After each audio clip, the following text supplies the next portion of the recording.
You can torture us, but you'll never defeat our spirit. And cut. That was amazing. For the longest time on Dead by Daylight, we knew that we wanted to offer different types of experience to our players.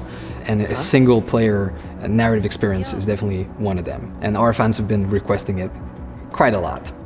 So obviously, Supermassive Games, with their pedigree, their portfolio of game, is the perfect partner to deliver that fantastic horror experience. The origins of the game stem from behavior looking to expand the omniverse of Dead by Daylight. They approached Supermassive because of our expertise in storytelling. Narrative is incredibly important to us. It's at the core of all that we do. While we are making games, we are also telling stories and delivering a player experience like no one else. So it felt like a really good match. Come on, people. We got a movie to make.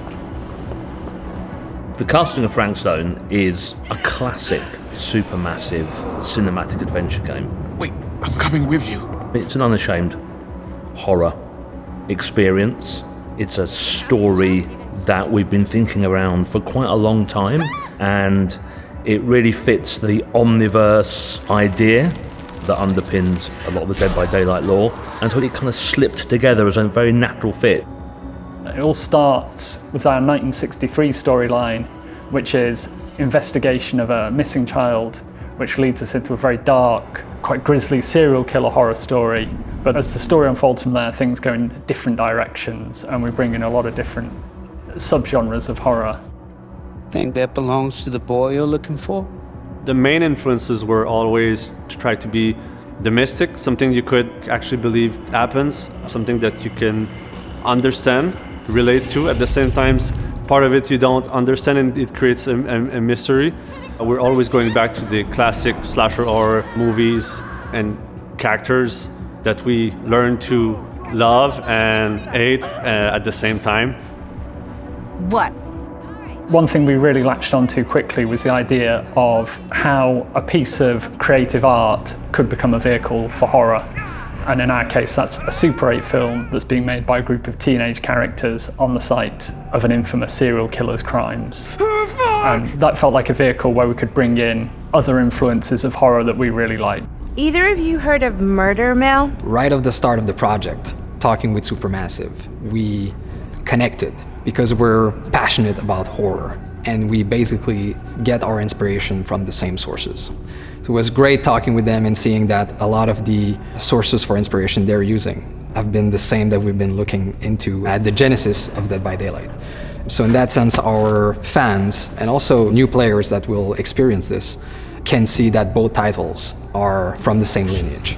So for fans of Supermassive Games that still haven't stepped into the fog of Dead by Daylight, this is going to be a great first step. The audience is always part of who you're designing for. Take a look. You imagine the audience, you imagine the person you're writing for, so we kind of imagine the person we're making the game for, and we think about the things that might interest them and the things they'd like to have stories told about.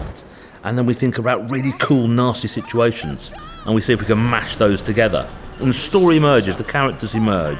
You start writing it and it'll be like, ooh, that's interesting. Oh, I never thought that character would do that.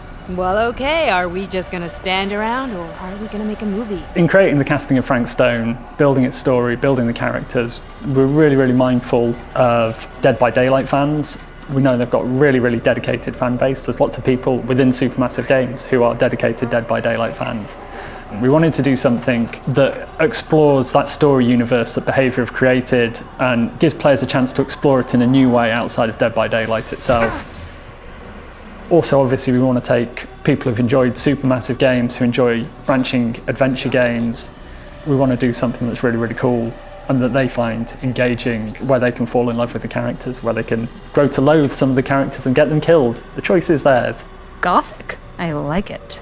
The casting of Frank Stone has been crafted to be a standalone story in the Dead by Daylight omniverse. So anyone that's looking for a great horror experience that taps into human darkness will have a lot of fun with it. Of course, if you're a Dead by Daylight fan, and if you're lore savvy about Dead by Daylight, then there's going to be a lot of little secrets and surprises for you. I'm glad to see you're all having fun.